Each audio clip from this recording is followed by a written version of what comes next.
जब मेरी बुआ लंदन से लौटी तो उनके लहजे में एक अजीब सी मिठास थी। वो हमेशा सख्त लहजे में बात करती थी, मगर उस दिन जब वो पापा के सामने बैठी तो उनकी आवाज में एक नरमी थी जो मैंने पहले कभी महसूस नहीं की थी। पापा रोज की तरह मजदूरी करके घर लौटे थे। वो मिट्टी में सने कपड़े पहने हुए थे और उनकी थकान आंखों से ही झलक रही थी। जैसे ही उन्होंने बुआ को देखा तो हाथ झाड़कर साफ कर लिए और फिर जमीन पर बैठ गए। बुआ ने अपना गला खकारा और बोली, भैया देखो, मेरी जिंदगी का कोई भरोसा नहीं है, ना जाने कल हो या ना हो। मेरी एक ख्वाहिश है जो अब तक मेरे दिल में दबी रही है। मैं चाहती हूँ कि मेरी बहू कोई और नहीं तुम्हारी बेटी बने। पापा की आंखों में ये सुनते ही चमक आ गई। मेरा दिल जोर जोर से धड़कने लगा। माँ ने चूल्हे से हाथ खींचकर बुआ को हैरत से देखा। बुआ ने आगे बढ़कर मेरे सिर पर हाथ रखा। ये बहुत ही प्यारी बच्ची है। अपने बेटे के लिए तो मैं बस ऐसी ही बहू चाहती हूँ। मैं चुप रही। अंदर एक अजीब सा शोर मच रहा था, लेकिन बाहर एक शब्द भी नहीं निकल सका। कुछ दिनों में बात आगे बढ़ गई। मेरी बुआ के बेटे जो लंदन में रहते थे, उनके वीजा और कागजात की बातें हुई। शादी की तारीख भी तय कर दी गई, लेकिन विदाई के बारे में बुआ ने साफ तौर पर कहा, विदाई तो उसी दिन होगी जब उसका पासपोर्ट और वीजा सब कुछ तैयार हो जाएगा। मैं अपनी बहू को फिर सीधा लंदन लेकर जाऊंगी और दुल्हन बनाकर ले जाऊंगी। सबको ये बात बहुत अच्छी लगी। हमारे जैसे गरीब लोग जो दिन भर की दिहाड़ी में अपना गुजारा करते हैं, उनके लिए ये सब कुछ एक सपने के जैसा था। माँ दिन रात प्रार्थना करने लगी। मोहल्ले की औरतें जलन से देखने लगीं। सब कहने लगे, अरे किस्मत तो देखो इस लड़की की, दुल्हन बनकर सीधा लंदन जाएगी। शादी के बाद सब कुछ बदल गया था, लेकिन एक अजीब एहसास हो रहा था। जब शादी की एक एक रस्म निभाई जा रही थी और मैं अपने पति के साथ फेरे ले रही थी, तो मेरे दिल में बहुत अजीब सी फीलिंग हो रही थी। दिल की धड़कन तेज थी, मगर मेरे चेहरे पर खामोशी थी। फिर कई दिन गुजर गए और बुआ ने कहा कि अब हम तुम्हें विदा करके ले जाएंगे। मैंने सिर्फ सिर हिलाया। पापा कुछ दिन बीमार हो गए, शायद इसलिए कि मैं पहली बार हमेशा के लिए उनसे अलग हो रही थी। वो भी इतनी दूर जा रही थी, मगर मेरी बुआ ने सब कुछ संभाल लिया था। वो दवा लाई, मेरे पास बैठी और मेरी छोटी बहन के लिए चॉकलेट भी लेकर आई। शादी का प्रोग्राम बहुत ही साधारण रखा गया था। मोहल्ले से बस कुछ ही औरतें आई थीं। बुआ ने मुझे खुद ही तैयार किया था। सुर्ख लाल रंग का जोड़ा, हल्का सा मेकअप और एक छोटी सी सोने की गले की चेन जो मेरे गले में पहना दी गई। ये मेरी पहली कमाई थी, मैंने अपने लिए रखी थी, मगर अब ये तुम्हारे नसीब की निशानी है। बुआ ने कहा। विदाई की बजाय हमें बुआ के घर जाना हुआ। एक नई दुनिया में कदम रखने के जैसा था। वहाँ सब कुछ सिस्टमैटिक ढंग से था। एक कमरा जो खास मेरे लिए तैयार किया गया था, सफेद पर्दे, खुशबूदार मोमबत्तियां और बिस्तर पर गुलाब की पंखुड़ियां। पहली रात मेरी बुआ मेरे साथ ही रही। वो मेरे सिरहाने बैठी, मेरे बालों में उंगलियां फिराती रहीं और पुरानी बातें करती रहीं। मेरी माँ भी मुझे ऐसे ही सुलाती थी, बालों में उंगलियां फिराते फिराते। वो मुझे बहुत प्यार देती थी। दूसरी रात जब मैंने उन्हें ये समझाने की कोशिश की कि मैं अकेले भी सो सकती हूँ, तो वो मुस्कुराकर बाहर चली गईं। मैं बिस्तर पर लेटकर छत को देखती रही। एक अनजान पति, एक नया घर और एक देश जो मेरे करीब आ रहा था, मगर इन सब में एक खामोशी थी, एक खालीपन। तीसरी रात उनका फोन आया। मैं कमरे में बैठी थी। बुआ ने कॉल की और कहा, बात करो, वो तुमसे खुद बात करना चाहते हैं। मैंने फोन को कान से लगाया। हेलो जी, नमस्ते, मैंने धीरे से कहा। तुम ठीक हो? उनकी आवाज में जज्बात नहीं थे, बस एक फॉर्मेलिटी सी महसूस हो रही थी। जी। फिर कुछ देर की खामोशी रही। बस कुछ दिनों में सब कुछ तैयार हो जाएगा, फिर हम लंदन में मिलेंगे, ठीक है, मैंने कहा और फोन बंद हो गया। ये मेरी पहली और आखिरी कॉल थी उनसे। चौथी रात मेरी बुआ ने कहा, बेटी आज चेकअप है, इसलिए जल्दी निकलना होगा। लंदन जाने से पहले सारी डॉक्टरी रिपोर्ट्स जरूरी होती हैं। सुबह सवेरे मैं तैयार हुई। बुआ ने खुद मेरे कपड़े निकाले और उन्हें अच्छे से रखने में मेरी मदद भी की। फिर हम रिक्शा लेकर अस्पताल पहुंचे। अस्पताल साफ सुथरा लग रहा था। काउंटर पर पहुंचते ही बुआ ने कागजात निकाले और किसी से बात की। फिर एक नर्स आई और हमें एक तरफ ले गई। मैं सुकून में थी क्योंकि बुआ मेरे साथ थी। कमरे में दाखिल होने से पहले बुआ ने मेरा हाथ पकड़ा। बस कुछ टेस्ट होंगे जो हमेशा ही होते आ रहे हैं, घबराना मत। कमरे के अंदर डॉक्टर पहले से मौजूद था। एक ठीक ठाक उम्र का आदमी, चश्मा लगाए, सफेद कोट पहने और चेहरे पर हल्की सी मुस्कान। बुआ ने डॉक्टर के कान के पास जाकर कुछ कहा जो मैं सुन नहीं सकी। डॉक्टर ने सिर हिलाया और फिर मेरी तरफ देखकर बोला, यहाँ बैठ जाइए। मैं सोफे पर बैठ गई। उसने मेरा ब्लड प्रेशर चेक किया और कुछ सवाल पूछे। फिर उसने कहा, एक इंजेक्शन लगाना है, खून के टेस्ट से पहले ये जरूरी है। मैंने अपना बाजू आगे कर दिया। फिर एक सुई चुभी और फिर जैसे दुनिया धुंधली होने लगी। कुछ सेकंड में ही सब कुछ धुंधला सा बन गया था। आंख खुली तो सिर के पीछे बहुत तेज दर्द उठ रहा था। मेरे आसपास सब कुछ हिल रहा था, जैसे जमीन नहीं पानी की छत हो। आंखों के सामने लकड़ी की दीवारें थीं, छत पर लोहे की कॉल और एक बल्ब जो धीरे धीरे झूल रहा था। कमरे में नमी और बदबू का घुटन भरा एहसास था। मैंने उठने की कोशिश की, मगर शरीर जैसे किसी ने निचोड़ दिया हो। बाजू पर सुई का निशान बना हुआ था।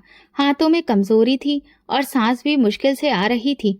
मेरे पैरों से जूते गायब थे और पहने हुए कपड़े भी बदले जा चुके थे, जो ढीले और कुछ अजीब से लग रहे थे, जैसे किसी अस्पताल या फिर कैद खाने की ड्रेस हो।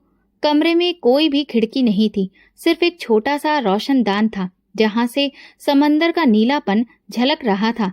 मैं रेंगते हुए उसके करीब पहुंची। नीचे पानी था, गहरा, खामोश और ना खत्म होने वाला। दूर दूर तक सिर्फ नीला रंग दिख रहा था और कुछ चिड़ियों की आवाजें सुनाई दे रही थीं। मेरे दिल में सबसे पहला ख्याल ये आया कि मैं जमीन पर नहीं हूँ, मैं किसी बाहरी जहाज पर हूँ। दरवाजे पर लोहे की सलाखें थीं, बाहर से ताला लगा था। कमरे के बाहर धीमी आवाज आ रही थी, कोई अजनबी भाषा में बात कर रहा था। कुछ बोलियां ऐसी थी जिन्हें मैं समझ नहीं सकी। कुछ हंसी की आवाजें थीं, कुछ भारी कदमों की। फिर अचानक दरवाजा खुला। एक अजनबी औरत अंदर आई, ठीक ठाक उम्र की। उसका रंग सांवला था, चेहरा गोल सा। हाथ में एक थाली थी जिसमें 2 रोटियां, थोड़ा सा पनीर और एक बोतल में पानी था। उसने मुझसे नजरें नहीं मिलाई, बस चुपचाप मेरे सामने रख दिया और बोली, खाओ। आवाज में एक अजीब सी कठोरता थी। मैंने कहा, मैं कहाँ हूँ? मैं घबराकर पूछ बैठी, लेकिन उसने कोई जवाब नहीं दिया। मुझे यहाँ क्यों लाया गया? वो मुड़ी और जाते जाते सिर्फ इतना कहा, तुम्हारी भलाई इसी में है कि ज्यादा सवाल जवाब ना करो। फिर दरवाजा दोबारा बंद हो गया। उसके साथ ही बाहर से कुछ और लोगों की आवाजें आने लगी। मैं थाली को देर तक घूरती रही, मगर भूख का एहसास कहीं गायब हो चुका था। मुझे कुछ भी समझ में नहीं आ रहा था। ये कौन लोग हैं? मुझे कहाँ लेकर आ गए हैं? क्या मुझे बेच दिया गया है? अगले कुछ घंटे सन्नाटे में गुजरे। मैं दीवार से लगकर बैठी रही। मन में सिर्फ धुंधलापन था। दिन कब गुजर गया और रात कब आ गई, इसका अंदाजा ही नहीं हुआ। फिर कुछ देर बाद बाहर से शोर सुनाई दिया। कोई नई लड़की चीख रही थी। मैं दरवाजे के पास गई तो आवाजें साफ सुनाई देने लगीं। जाने दो मुझे, मैंने कुछ भी नहीं किया, प्लीज। उसके बाद एक तेज आवाज आई, जैसे किसी को धक्का दिया गया हो। कुछ समय के बाद उसकी चीखें और चिल्लाहटें बंद हो गईं। अगले दिन या शायद रात का वक्त था, मुझे अंदाजा नहीं था। 3 आदमी आए, दरवाजा खोला। उनमें से एक लंबा और सांवला था, दूसरे 2 के हाथ में कागज और फाइलें थीं। उठो, चलो हमारे साथ। मैंने घबराकर पूछ बैठी, कहाँ ले जा रहे हो? बस चुपचाप साथ चलो, ज्यादा सवाल मत करना। उन्होंने मेरा बाजू पकड़कर खड़ा कर दिया। मेरी टांगें थरथरा रही थी, मगर उन्होंने मुझे सहारा देने के बजाय घसीटते हुए बाहर निकाला। लंबी और तंग राहदारी, जंग लगी दीवारें, हर कुछ कदम पर सलाखों से बंद दरवाजे। रास्ते में मुझे और लड़कियां नजर आईं, सब जवान थीं, सारी की सारी डरी सहमी हुई। कोई हाथ बांधे बैठी थी, कोई आंखें बंद किए लेटी हुई। मुझे एक बड़े कमरे में ले जाया गया। वहां कुछ टेबल थी, एक कंप्यूटर और वो आदमी जो मेरी फाइल देख रहा था। उम्र 21 साल, शादीशुदा। हाँ, उन्होंने एक दूसरे की तरफ देखा। फिर एक ने दूसरे से अंग्रेजी में कहा, मार्केट वैल्यू ठीक है। मैं कुछ ठीक से समझ नहीं पाई, सिर्फ वो शब्द मार्केट वैल्यू मेरे दिमाग में अटक गया। उन्होंने मुझे दोबारा कमरे में वापस छोड़ दिया। जाते जाते उनमें से एक ने दरवाजे पर मौजूद सलाखों पर जोर से हाथ मार कर कहा, आज रात पहरा बहुत सख्त होगा, तैयार रहना। तैयार? भला किस चीज के लिए? मेरी आंखों से आंसू नहीं निकल रहे थे, जैसे शरीर ने हर एहसास को शून्य कर दिया हो। मैं बस बैठ गई, हाथों में चेहरा छुपाकर। फिर मुझे वो दिन याद आया जब मैं अपनी बुआ के साथ अस्पताल गई थी। तब शायद मेरी किस्मत नहीं बदली थी, बल्कि मेरी कीमत लगाई जा रही थी। फिर याद आया उनका कहना था, ये मेरी जिम्मेदारी है। ये उनकी जिम्मेदारी थी मुझे बेच देना। मेरे सवाल का जवाब साधारण था, मगर उसका सच बहुत भारी था। हाँ, मुझे बेचा गया था। कमरे के बाहर कदमों की आहट सुनाई दी। अब तो ये रोज का हो चुका था। दिन में 2 या 3 बार कोई आता, पानी या रोटी फेंक कर चला जाता, मगर आज कदमों की रफ्तार कुछ अलग ही सुनाई दे रही थी, जैसे कोई बहुत जल्दबाजी में हो। दरवाजा खुला, 3 आदमी अंदर दाखिल हुए। उनमें से एक वही था जो पहले दिन मेरी फाइल देख रहा था। बाकी 2 के चेहरे नए थे। एक ने खामोशी से मेरी तरफ एक लिफाफा बढ़ाया, फिर तीनों बिना कुछ कहे वहां से वापस मुड़ गए। दरवाजा बंद हुआ, फिर वही अजीब सी आवाजें। मैंने लिफाफा हाथ में लिया, उंगलियों से खोला। अंदर एक चिट्ठी थी, नीली कलम से लिखी हुई। जैसे जैसे मैं पढ़ती गई, आंखें कागज पर जम गईं, मगर जो शब्द लिखे थे वो दिल पर छुरियों की तरह उतरते चले गए। हेलो, मुझे पता है कि तुम ये पढ़कर सदमे में आ जाओगी, मगर अब मेरे पास तुमसे छुपाने को कुछ भी नहीं बचा है। तुम्हें अब सब कुछ सच जान लेना चाहिए। मेरी माँ यानी तुम्हारी बुआ लंदन में बहुत बीमार थी। उनके इलाज के लिए बहुत पैसे चाहिए थे, इतने कि मेरे बस के बाहर थे। मैंने आंखें बंद कर ली। दिल चाहा कि अब आगे पढ़ना बंद कर दूं, लेकिन हाथ रुक नहीं पाए। ये वो वक्त था जब हमें एक मौका दिया गया, एक ऐसा रास्ता जिससे हमें पैसे भी मिलते और तुम्हारा नाम भी छुपा रहता। माँ ने कहा वो बहुत अच्छी है, शरीफ है, और सबसे बड़ी बात उसके लिए पूछने वाला भी कोई नहीं है। मेरी उंगलियां कांपने लगीं। मैं आगे शब्द पढ़ने ही जा रही थी, लेकिन जैसे हाथ इनकार कर रहे थे। मैंने तुम्हें बेच दिया। ये लिखना आसान नहीं है, लेकिन सच यही है। मैंने तलाक के कागजों पर दस्तखत कर दिए हैं और तुम्हें भेज दिया है। अब तुम आजाद हो। इस कैद में अब तुम्हें कोई नहीं पहचानेगा। तुम्हारी कीमत लगी और बहुत अच्छी लगी। ये जुमला आखिरी कतरा था। बस थैंक यू कहना था तुमने। मेरी माँ की जान बचा ली। तुम्हें शायद मुझसे नफरत हो रही होगी, मगर सच कहूँ, मुझे तुमसे कभी मोहब्बत नहीं हुई थी। तुम सिर्फ एक समाधान थी, एक सौदा। चिट्ठी मेरे हाथ से छूटकर जमीन पर गिर गई। मैं देर तक दीवार से टिककर बैठी रही। बाहर समंदर की आवाज आ रही थी, जैसे वो भी मेरे हाल पर मातम कर रहा हो। कमरे की हवा कुछ भारी हो गई थी। रोशनदान से आने वाली रोशनी भी अब धीमी पड़ चुकी थी। वो चिट्ठी जो मेरे हाथ में थी अब एक रसीद लग रही थी, मेरी बर्बादी की कानूनी रसीद। रात गए किसी ने दरवाजे पर दस्तक दी। मैंने कोई जवाब नहीं दिया। फिर दरवाजा खुला, एक लड़की अंदर दाखिल हुई। वो शक्ल से बंगाली लगती थी, बाल उलझे हुए, कपड़े भी अजीब से। तुमको भी चिट्ठी दी गई? उसने पूछा। मैंने सर हिला दिया। मेरे पति ने तो वीडियो भेजा था, उसमें वो हंस रहा था, कह रहा था बचपन की दोस्ती का कर्ज उतारा है, तुझे बेचकर अपना वादा पूरा किया है। वो हंसने लगी, बेआवाज, जैसे हंसी नहीं पागलपन हो। मैंने उससे पूछा, ये सब कब तक चलेगा? वो बोली, जब तक हम बिकने के काबिल हैं, फिर हमें फेंक दिया जाएगा। अगले 3 दिन में लड़कियों को ले जाया गया।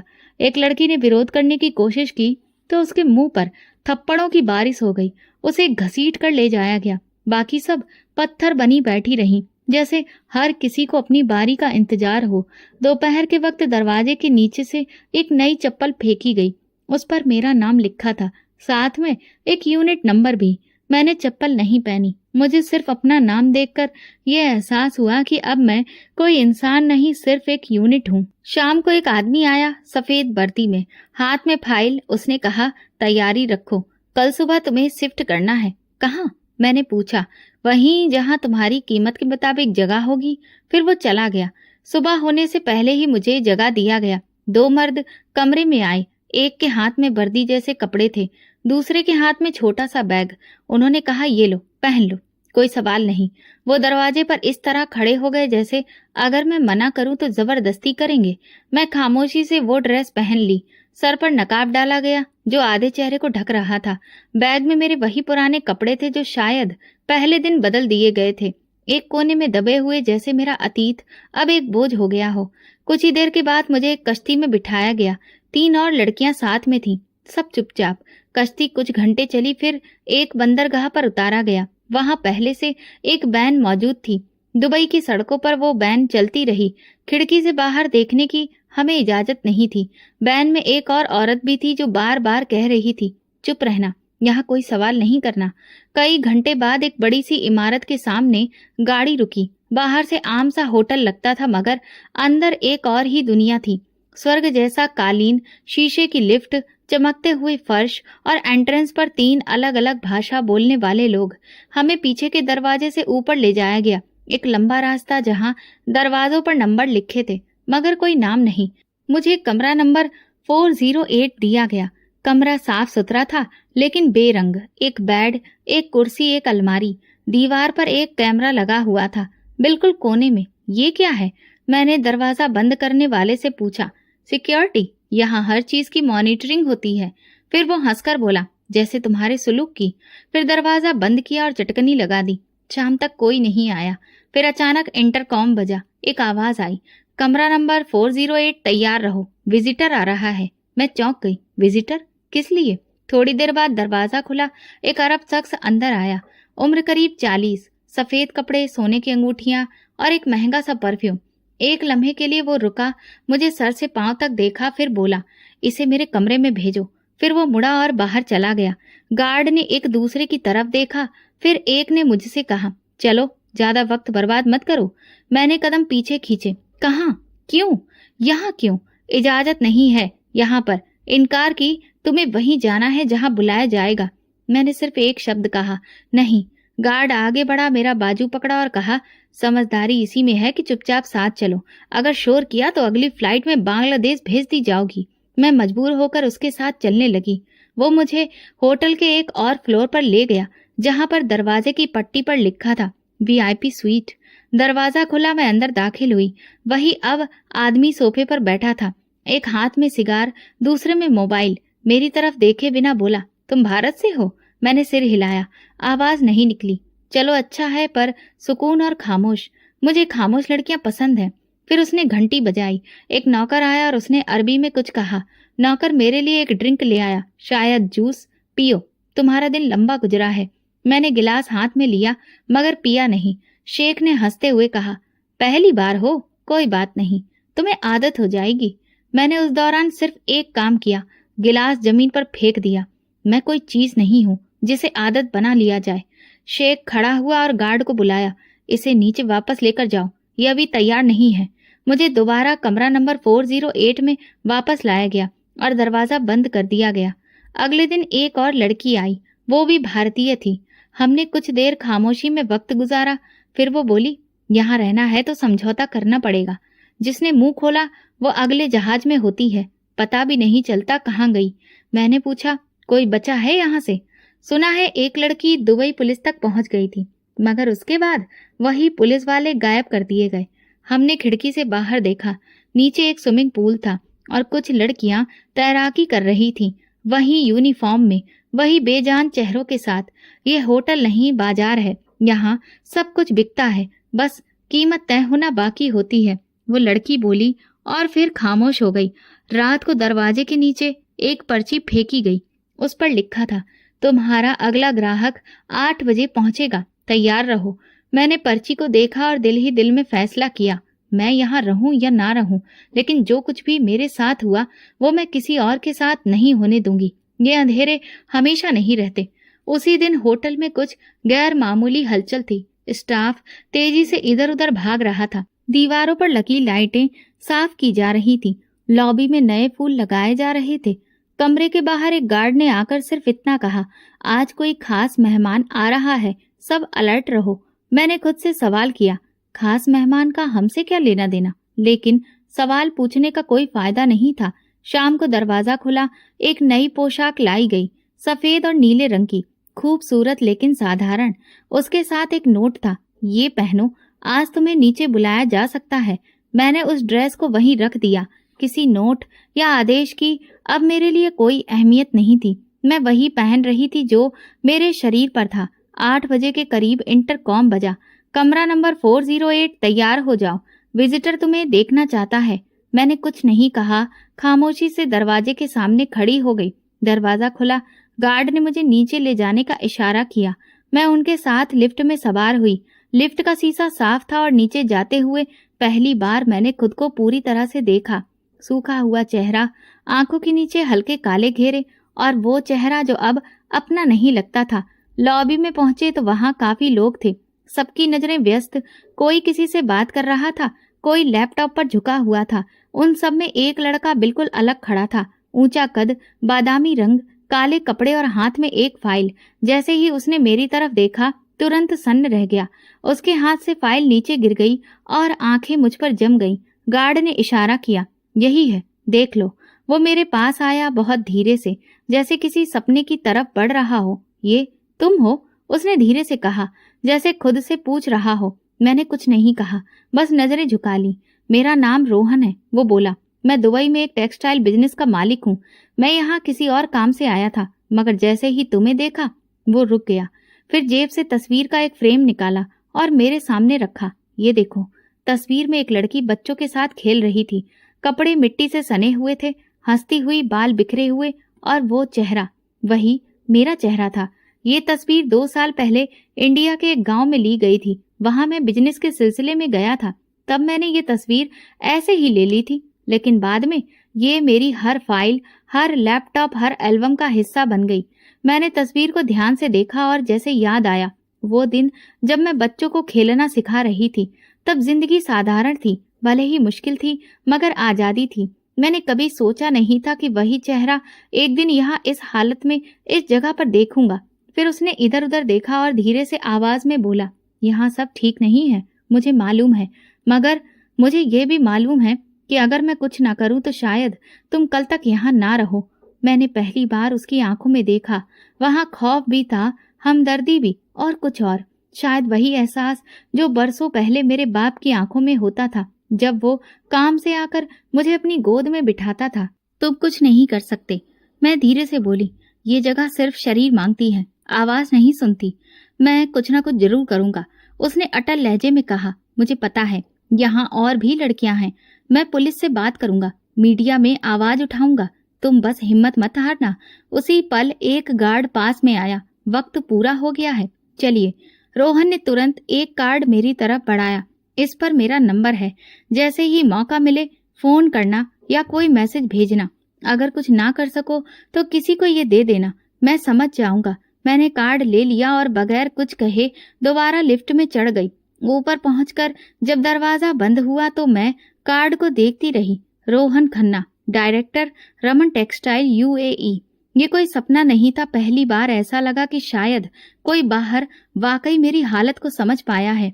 उस रात सोने से पहले मैंने वो कार्ड अपने तकिए के नीचे रख दिया और बरसों बाद पहली बार दिल से एक सच्ची प्रार्थना निकली।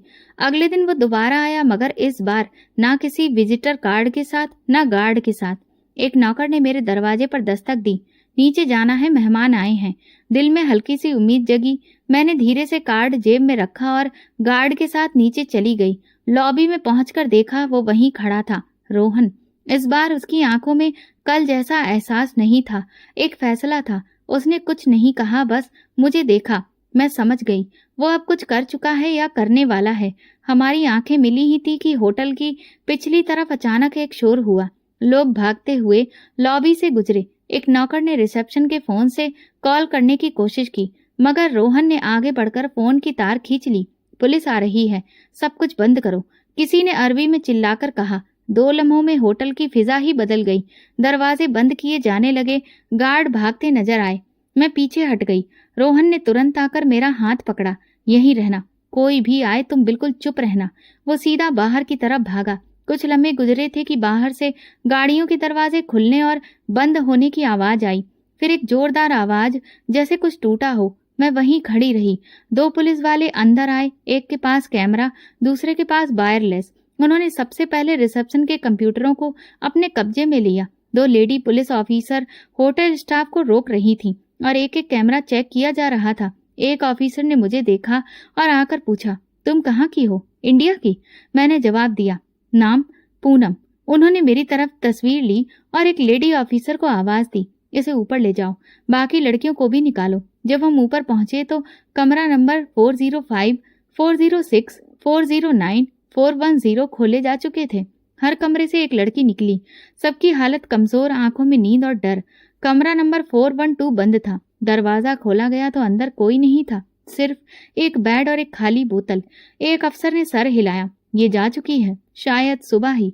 कुछ देर में हम 7 लड़कियां नीचे मौजूद थीं। पुलिस ने सबकी फाइलें निकलवाईं और हमें अलग गाड़ी में बिठा दिया गया। मैंने रोहन को देखा, वो बाहर खड़ा था, मोबाइल पर किसी से बात कर रहा था। उसने मेरी तरफ देखा और होठों से बस इतना कहा, तुम सुरक्षित हो। जब गाड़ी पुलिस स्टेशन पहुंची तो वहां पहले से 2 औरतें मौजूद थीं। हमें एक एक करके अंदर बुलाया गया। मेरे कमरे में एक टेबल, एक ऑफिसर और एक औरत बैठी थी। क्या तुम्हें यहाँ जबरदस्ती रखा गया था? ऑफिसर ने पूछा। जी, मुझे धोखे से यहाँ लाया गया था। क्या तुम्हें खरीदा गया था? मैंने सर झुकाकर कहा, हाँ। उन्होंने मेरे बयान को लिखा, कुछ तस्वीरें दिखाई जिनमें कुछ आदमी वही थे जो कमरों में आते थे। मैंने पहचान की और दस्तखत किए। एक और लड़की आई, शायद नेपाली। वो बोली, मेरी बहन भी साथ थी, मगर उसे पिछले हफ्ते कहीं ले गए। उसके बाद से उसकी कोई खबर नहीं है। हमें एक कांस्टेबल के हवाले किया गया, जहां कुछ दिनों के लिए हमें सही सलामत रखा जाना था। हम जिस जगह पहुंचे वहां एक बड़े हॉल में हमें एक साथ रखा गया। एक सामाजिक कार्यकर्ता आई और बोली, आप सब में से जो भी अपने देश वापस लौटना चाहते हैं उनके लिए हम ठीक ठाक बंदोबस्त करेंगे, और जो कानूनी कार्रवाई करना चाहता है वो भी मुमकिन है। रात को हम 3 लड़कियां बिस्तर पर लेटी रहीं, खामोश। बाकी 4 को कहीं और भेजा जा चुका था। शायद उनके केस ज्यादा गंभीर थे, या शायद उनके पास कोई पहचान नहीं थी। मैंने रोहन का कार्ड अभी भी संभाल कर रखा था। अगले दिन उसने कांस्टेबल को कॉल किया। मैं उस लड़की से मिलना चाहता हूँ जिसे कल होटल से रेस्क्यू किया गया था। कांस्टेबल ने वक्त दिया और वो आया। उसने कहा, मैं तुम्हें यहाँ नहीं छोड़ सकता, मेरे घर में जगह है। मेरी माँ चाहती है कि तुम कुछ दिन हमारे साथ रहो। मैंने इनकार नहीं किया। किसी के साथ चलना भी एक रिस्क था, लेकिन उसने जो भी किया था उस पर अब मुझे शक नहीं रहा। 3 दिन बाद मैं उसके साथ उसके घर गई, और जब पहली बार किसी दरवाजे पर कदम रखा तो किसी ने कहा, बेटी अंदर आओ, तुम हमारे लिए अमानत हो, बोझ नहीं। वो पहली शाम थी जिसमें अंधेरा नहीं था। जब मैं उसके साथ घर में दाखिल हुई तो पहली चीज जो महसूस हुई वो खामोशी थी। लेकिन ये खामोशी वैसी नहीं थी जो पिछले कमरों में होती थी। यहाँ दरवाजे पर एक छोटा सा मंदिर रखा देखा था। दीवार पर माँ बाप की पुरानी तस्वीरें और आंगन में लगे फूल जो हवा के साथ हिल रहे थे। उसने धीरे से कहा, माँ, ये वही है। वो आ गई। एक 50 से 55 साल की औरत किचन से बाहर आई, हाथ में आटे की महक और आंखों में वो रोशनी जो मन की होती है। उन्होंने मेरे चेहरे पर नजरें टिकाई और कुछ देर खामोशी से देखती रही। फिर आगे बढ़कर मेरे सिर पर हाथ रखा, उंगलियां बालों में फेरी और बोली, बेटा अंदर आ जाओ, बाहर धूप में क्यों खड़ी हो? मैंने एक कदम अंदर रखा और उनका हाथ पकड़ा। हाथ में गर्मी थी और दिल में एक अजनबी सा डर, लेकिन उनकी उंगलियों ने जैसे वो डर खींचकर बाहर निकाल दिया हो। कमरा छोटा मगर साफ था। एक सिंगल बेड, एक लकड़ी की अलमारी और खिड़की जिससे सूरज की रोशनी अंदर आ रही थी। ये कमरा तुम्हारा है, जब तक चाहो यहाँ रह सकती हो, रोहन ने सामान एक तरफ रखते हुए कहा। तुम्हें यहाँ पूरी तरह से सुकून और आराम मिलेगा। मेरे पापा की यादें इस घर में हैं और हम चाहते हैं कि इस घर में अब सिर्फ अच्छाई हो। उसकी माँ मेरे पास बैठी, मेरे हाथ पकड़े और खामोशी से चेहरा देखती रही, जैसे कुछ जानने की कोशिश कर रही हो, बिना पूछे। उनकी आंखों में वो सवाल नहीं थे जो बाकियों की नजरों में होते हैं, बस एक इच्छा थी कि मैं खुद को सुरक्षित महसूस करूं। बेटा, तुम खाना खाओगी? मैं दाल चावल बना रही थी। उन्होंने पूछा। मैंने हाँ में सिर हिलाया, आवाज नहीं निकली। फिर वो किचन की तरफ चली गई। रोहन खड़ा रहा, फिर धीरे से बोला, कभी कभार इंसान को आवाज नहीं, मलहम चाहिए होता है। मैं जानता हूँ तुम कुछ कहना नहीं चाहती, बस संभलना चाहती हो। ये काफी है अभी। मैं बेड पर बैठ गई और खिड़की के बाहर देखा। नीचे सड़क थी, आम सी। बच्चे खेल रहे थे। एक औरत सब्जी वाले से भाव तोल रही थी। एक बिल्ली गली के नुक्कड़ पर बैठी थी। ये सब कुछ आम लग रहा था, लेकिन मेरे लिए बहुत अलग था। कुछ देर बाद उनकी माँ ने खाना ट्रे में रखकर अंदर भेजा। बेटा, अपने हाथ से खाओ और पेट भर के खाओ, हम तुम्हें अपनी बेटी समझते हैं। मैंने निवाला मुंह में रखा, लेकिन आंखों से आंसू बहने लगे। ये पहली बार था जब मुझे बिना किसी कीमत के कुछ मिला था। मैंने खुद से कहा। उनकी माँ मेरे पास आई, मेरा सिर अपनी गोद में रखा और बस इतना कहा, बेटा, भगवान किसी को भी आजमाता है, लेकिन उसका रहम बड़ी चीज है। तुम यहाँ हो, ये उसी की निशानी है। अगले दिन रोहन ने कुछ फाइलें मेरे सामने रखी। ये तुम्हारे दस्तावेज हैं जो हमने पुलिस से लिए थे। तुम अब कानूनी तौर पर आजाद हो। अगर चाहो तो इंडिया वापसी का बंदोबस्त किया जा सकता है। या फिर यहाँ रहकर नए कागजात के साथ नई जिंदगी शुरू कर सकती हो। मैंने कुछ लम्हे सोचा, फिर कहा, मैं वापस इंडिया जाना चाहती हूँ। वहाँ मेरे पापा हैं और शायद अभी भी मुझे अपनी बेटी समझते हैं। उसने सिर हिलाया। ठीक है, हम सब साथ जाएंगे। अगले कुछ दिन सुकून से गुजरे। मैं रोजाना रोहन की माँ के साथ किचन में वक्त बिताती, कभी उनकी बातें सुनती, कभी छोटे मोटे काम करती। मैं उनके साथ पूजा पाठ भी करती। वो मुझे आशीर्वाद देती। एक शाम रोहन ने आकर कहा, माँ चाहती है कि तुम अपने गांव फोन करो, बात करो अपने पापा से। मेरे हाथ कांपने लगे। इतने सालों बाद क्या वो मेरी आवाज पहचानेंगे? रोहन ने मोबाइल मेरे हाथ में दिया। मैंने नंबर मिलाया। दिल जोर से धड़क रहा था। 5 बार घंटी गई। फिर किसी ने फोन उठाया। पापा, मैं पूनम। फिर खामोशी। मैं बोल रही हूँ, पूनम। कई लम्हे गुजरे, फिर आवाज आई, रोती हुई, टूटी हुई। मेरी बच्ची पूनम, तू जिंदा है? मैंने कुछ नहीं कहा, बस सर हिला दिया। आवाज न निकल सकी। तू जिंदा है? भगवान तेरा शुक्र है। मैंने तो उम्मीद ही छोड़ दी थी कि तू कभी वापस आएगी। मैंने फोन बंद नहीं किया, लेकिन कुछ देर दोनों तरफ खामोशी रही। ऐसी खामोशी जो शब्दों से ज्यादा बोलती है। उसी रात मैं छत पर गई, आसमान देखा और दिल ही दिल में एक वादा किया, अब मैं कभी खुद को बिखरने नहीं दूंगी। ये घर, ये लोग, बिना किसी कीमत के मोहब्बत करने वाले लोग मेरे नसीब का वो हिस्सा थे जिस पर अब तक पर्दा पड़ा था। जब इंडिया वापसी की तारीख तय हुई तो मेरे अंदर एक अजीब सी बेचैनी शुरू हो गई। सब कुछ ठीक लग रहा था, लेकिन दिल में एक खालीपन था जिसे कोई भर नहीं पा रहा था। दिन के वक्त मैं सबके बीच हंसती, काम में लगती, रोहन की माँ के साथ वक्त बिताती, लेकिन रात जैसे ही आती सब कुछ बदल जाता। नींद जाती, लेकिन सुकून नहीं था। सोने की कोशिश करती तो वही कमरा, वही चेहरे, वही आवाजें मेरे दिमाग में गूंजने लगती।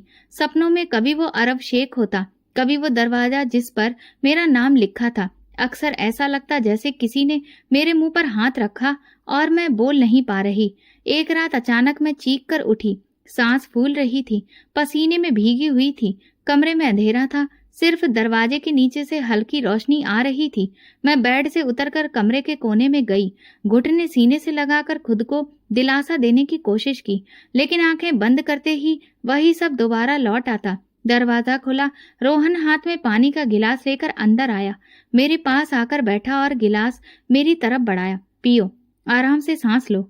मैंने खामोशी से गिलास पकड़ा, 2 घूंट पिए, हाथ कांप रहे थे। वो कुछ देर खामोश बैठा रहा, फिर धीरे से बोला, पूनम, तुम रात को जगती हो, हमें पता है। मैंने सिर झुका लिया। ये सब वक्त के साथ खत्म नहीं होता, लेकिन अगर तुम इसे दिल से ना निकालो तो सारी जिंदगी चलता रहता है। तुम्हारी जिंदगी अब तुम्हारे हाथ में है। तुम चाहो तो इसे रोने में निकाल दो, या फिर तुम चाहो तो इसे दोबारा जीने में लगा दो। मैंने पहली बार उसकी बातों पर ध्यान दिया। उसी रात फिर सपना आया, मगर मैं ठीक रही। उठकर खामोशी से पानी पिया और वापस लेट गई। दरवाजा नहीं खुला। शायद रोहन जा चुका था, मगर उसने मेरी खामोशी पर भरोसा किया। एक दिन उसने कहा, मैं चाहता हूँ कि तुम हमारे साथ गांव चलो, तुम्हारे पापा से मिलेंगे। अब तुम्हारा इंतजार नहीं कर सकते। मैंने सवाल किया, अगर मैं उनसे मिली और वो मुझे दोबारा से अपना नहीं पाए तो भी तुम्हें अपना हक अदा कर दिया है, बाकी फिर उनकी मर्जी है। मैंने हामी भर ली।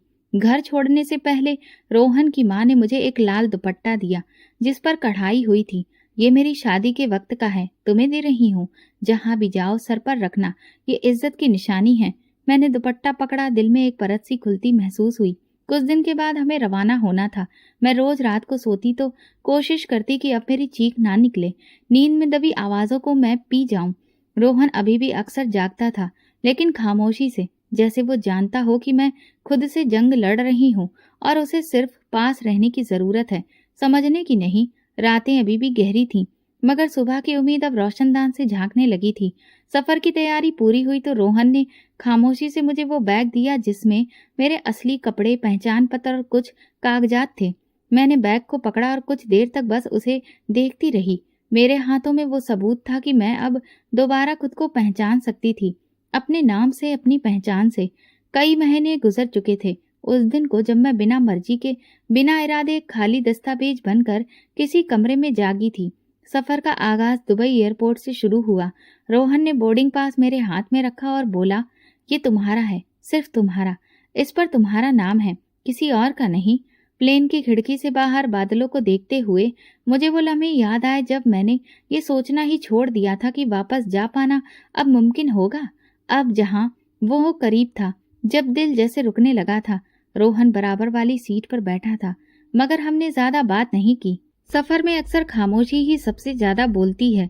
दिल्ली एयरपोर्ट पर जब हम उतरे तो धूप धुंधली थी और हल्के बादलों वाली फिजा में ठंडक ने मेरा स्वागत किया। मेरे पैर जमीन पर पड़े तो एक लम्हे को ऐसा लगा जैसे मैं बरसों बाद जमीन पर चल रही हूँ, जैसे मेरी हड्डियों को दोबारा अपना वजूद याद आ रहा हो। गाड़ी रोहन का पुराना ड्राइवर चला रहा था। वो रास्ते में मुझे गांव की जानकारी देता रहा। नई सड़कें बनी हैं, मोहल्ले में ये स्कूल खुल गया है और तुम्हारे पापा इतने बूढ़े हो गए हैं कि रोज थकान से बैठ जाते हैं मंदिर के सामने बेंच पर। जब हम गांव के बाहर पहुंचे तो मैं खिड़की से जाकर वही पेड़, वही कच्चे रास्ते, वही मिट्टी की खुशबू, बचपन का मंजर एक एक करके आंखों के सामने आने लगा। लेकिन दिल में एक डर था, पापा का व्यवहार किस तरह का होगा अगर उन्होंने मुझे देखते ही दरवाजा बंद कर दिया। अगर वो ये कहने लगे कि तुम मेरी बेटी नहीं हो तो फिर क्या होगा। गली में पहुंचकर गाड़ी रुकी। मैं दरवाजा खोलने ही वाली थी कि रोहन ने मेरा हाथ पकड़ लिया। याद रखो, जो तुम्हें पहचानने से इनकार करे वो तुम्हारी सच्चाई को मिटा नहीं सकता। मैंने दरवाजा खोला और धीरे से बाहर कदम रखा। घर वही था, मिट्टी की दीवारें, लोहे का पुराना दरवाजा, ऊपर कच्ची छत पर लटकती ईंटों वाली कपड़े की रस्सी। दरवाजे पर दस्तक दी, कोई आवाज ना आई। एक और दस्तक दी, फिर दरवाजा खुला और अंदर से मेरी छोटी बहन निकली, जो अब बड़ी हो चुकी थी। वो पहले एक पल को रुकी, फिर आंखों पर भरोसा नहीं हुआ। पूनम दीदी। मैंने आंखों में आंसू लिए हाँ में सिर हिला दिया। वो पीछे हटी और चीखती हुई अंदर गई। पापा। पूनम दीदी वापस आ गई। मैं अंदर दाखिल हुई। आंगन में पुरानी लकड़ी की कुर्सी, चूल्हे के पास रखी मिट्टी की हांडी और एक कोने में बैठे पापा। मैं जैसे ही आगे बढ़ी, आंखों से आंसू बहने लगे। कदमों में जान नहीं रही थी। मैं पापा के सामने पहुंची ही थी कि वो खुद फर्श पर बैठ गए। दोनों हाथ उठाकर मेरे पैर पकड़ लिए। बेटी, मैंने तुझे विदा किया था लाश समझकर, मगर तू जिंदा लौटी है। मेरे आंसुओं का बहाव रुक नहीं रहा था। मैं झुककर अपने पापा के कंधे से लगी और वो मुझे सीने से लगाए रोते रहे। घर के बाकी लोग इकट्ठे हो चुके थे। कोई दरवाजे के पास खड़ा हैरानी से देख रहा था, कोई चुपचाप खिड़की से झांक रहा था। रोहन एक तरफ खामोश खड़ा था, जैसे ये लम्हा सिर्फ हमारा हो। पापा ने मुझे देखकर कहा, क्या हुआ, कहाँ रही थी तुम इतने दिन? मैंने सिर्फ इतना कहा, पापा जिंदा थी, बस दूर थी। उन्होंने मेरे सिर पर हाथ फेरा। तू मेरे लिए मरकर भी जिंदा थी। मैं रोज प्रार्थना करता था कि या तो तेरी खबर आ जाए या फिर तू ही आ जाए। आज भगवान ने दोनों ही दे दिया। रोहन कुछ लम्हों के बाद आंगन से निकल गया। शायद उसने महसूस किया कि अब मेरे और पापा की बातों को प्राइवेसी की जरूरत है। उस रात मैंने वही कमरा दोबारा देखा जहां बचपन में सोई थी। वही बिस्तर, वही दीवार पर पुरानी घड़ी जो अभी भी बंद थी। मैंने पापा से पूछा, क्या आपको लगा था कि मैं वापस आऊंगी? मैंने कभी उम्मीद ही नहीं छोड़ी, वो बोले, लेकिन जुबान से कुछ नहीं कहा। बस दिल में यकीन रखा, भगवान जैसे ले जाता है वो वापस भी ला सकता है। अगले दिन मोहल्ले में बात फैल गई। लोग देखने आने लगे। कुछ आंखें मोहब्बत से देख रही थी, कुछ सवाल से भरी थी और कुछ बस तमाशा देखने आई थी। लेकिन पापा ने हर एक से साफ कहा, ये मेरी बेटी है, मेरी पूनम, और जिसने इसका साथ दिया वो मेरा बेटा। उनके लहजे में दृढ़ता थी, कोई शक नहीं। रात को रोहन आंगन में बैठा था। मैं चाय लेकर उसके पास गई। थैंक यू, मैंने कहा। किस लिए? उसने सवाल किया। मुझे वापस लाने के लिए। उसने चाय ली और धीरे से कहा, अभी तो सिर्फ लाया हूँ, असली वापसी तो तुम्हारा फिर से जीना है, वो तुम्हें खुद ही करना होगा। पापा के घर लौटे कुछ ही दिन हुए थे, लेकिन ऐसा लगता था जैसे बरसों की थकान किसी नरम हाथ ने धीरे धीरे उतारना शुरू कर दी हो। मैं रोज सुबह आंगन धोती, पापा के पुराने गमलों में पानी देती और फिर कमरे में आकर खामोशी से बैठ जाती। ये वही दीवारें थी, वही गांव था, मगर मैं अब वैसी नहीं रही थी जो कभी यहाँ हंसती थी, खेलती थी, सपने देखती थी। अब हर कदम नाप तोल कर रखती थी, जैसे ये जिंदगी मेरी नहीं किसी और की हो और मैं बस एक कर्ज उतारने आई हूँ। लेकिन अब भी कुछ था जो अंदर ही अंदर खटकता था। शायद ये एहसास कि जिसने मेरे साथ इतना बड़ा गुनाह किया वो आज भी आजाद घूम रहा है। जिसने मुझे इंसान नहीं कोई सौदा समझा, मेरी कीमत लगा दी गई। ये सोचकर ही मेरे अंदर का कोई कोना हर दिन थोड़ा थोड़ा मर रहा था। अगली सुबह रोहन का फोन आया। उसने कहा, पूनम, मुझे पता है कि तुम बहुत कोशिश कर रही हो अपनी जिंदगी पहले जैसी बनाने की, लेकिन ये सब तुम्हारे लिए आसान नहीं होगा, क्योंकि कहीं ना कहीं एक गुस्सा तुम्हारे अंदर पल रहा है और अब वक्त आ गया है कि इस गुस्से को खत्म किया जाए और तुम्हारे मुजरिमों को सजा दिलवाई जाए। मैंने कहा, मैं कुछ समझी नहीं। उसने कहा, तुम्हारी शादी से जुड़े जो भी सबूत तस्वीरें तुम्हारे पास हो सब इकट्ठा कर लो, मैं कुछ ही देर में तुम्हारे पास आ रहा हूँ। ये सुनकर मुझे थोड़ा अंदाजा हो गया कि क्या होने वाला है और इसी के साथ मेरे अंदर एक नया जोश भरने लगा। कुछ देर बाद रोहन आया। मैंने अपने पास जो भी दस्तावेज, तस्वीरें और सबूत थे वो सब उसे दे दिए। फिर हम दोनों एसपी कार्यालय गए। वहां मैंने एक एक बात बताई, कैसे मेरी बुआ मुझे अस्पताल लेकर गई, कैसे वहां डॉक्टर ने इंजेक्शन लगाया और फिर मुझे कुछ याद नहीं रहा। मेरे बयान के आधार पर उसी दिन पुलिस ने उस डॉक्टर को गिरफ्तार कर लिया। पहले तो उसने अपना जुर्म कबूल नहीं किया, लेकिन पुलिस की सख्ती के आगे वो टूट गया। उसने स्वीकार किया कि अब तक न जाने कितनी ही लड़कियों की जिंदगी वो इसी तरह बेहोशी का इंजेक्शन देकर बर्बाद कर चुका है। उसने जिन लोगों से संबंध रखे थे उनके नाम और पहचान भी दे दिए। कई ऐसे लोग थे जो भारत में रहकर इस रैकेट को चला रहे थे और कुछ विदेशों में बसे हुए थे। जब कई लोगों की गिरफ्तारी हुई और कई लड़कियों को बचा लिया गया तो मेरे अंदर एक सुकून और आत्मविश्वास जागा। धीरे धीरे ये खबर जंगल में आग की तरह फैल गई। बड़े बड़े न्यूज चैनल और रिपोर्टर इस पर रिपोर्टिंग करने लगे, क्योंकि इसकी शुरुआत मुझसे हुई थी। मेरे इंटरव्यू होने लगे कि कैसे मैंने ये खतरनाक लड़ाई लड़ी। रोहन ने मुझे चेताया, अब तुम किसी एक इंसान के खिलाफ नहीं बल्कि एक पूरे नेटवर्क के सामने खड़ी हो, जिनके ना जाने कितने चेहरे हैं, और अब जब तुम सामने आ चुकी हो वो लोग तुम्हें पहचानते हैं और तुम्हें नुकसान पहुंचाने की सोच सकते हैं। सावधान रहना होगा। ये सुनकर सच कहूं तो डर नहीं लगा, बल्कि दिल में ठंडक सी उतर गई कि जो कुछ मैंने इतने समय तक सहा उसकी सजा दिलवाने का वक्त अब आ गया है। लेकिन मेरे असली मुजरिम अभी भी बाहर थे।